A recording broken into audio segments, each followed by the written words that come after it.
যে মহান রব্বুল আলামিন আপনাকে আমাকে দয়া করে মায়া করে স্নেহ করে ক্ষমতা করে আমাদের হাজার গুনাহের কাজ করা সত্ত্বেও হাজার অবাধ্যতা সত্ত্বেও আল্লাহর ঘর মসজিদের আশা ভরসা দিনী আলোচনা দান করেছেন এজন্য মজলিসের শুরুতে আল্লাহ তাআলার দরবারে শুকরিয়া জানাই আলহামদুলিল্লাহ। সন্তান যদি কখনো কথা না শুনে বাবা কিন্তু ঘরে জায়গা দেয় না, জায়গা দেয়। সন্তান নেশা করে, বদনাম করে, চুরি করে, ডাকাতি করে, বাপ কি বলে তোর মতো সন্তান আমার দরকারই নেই, তুই আমার সন্তানই না, তুই করে দিল, তুই না পারবা, তুই কথা শুনিস না। যে সন্তান বাবার কথা শুনে না সেই সন্তানকে বাবা পরিচয় দিতে চায় না।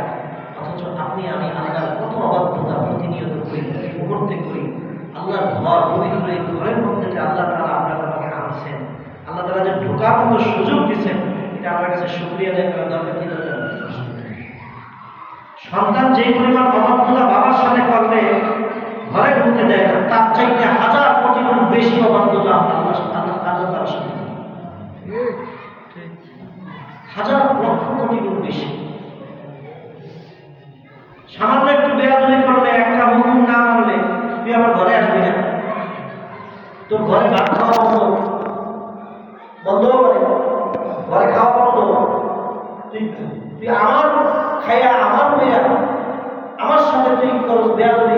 হ্যাঁ, আমি তোর বাপ, আমি তোর জন্ম দিছি, তুই আমার সাথে করস বেয়াদবি।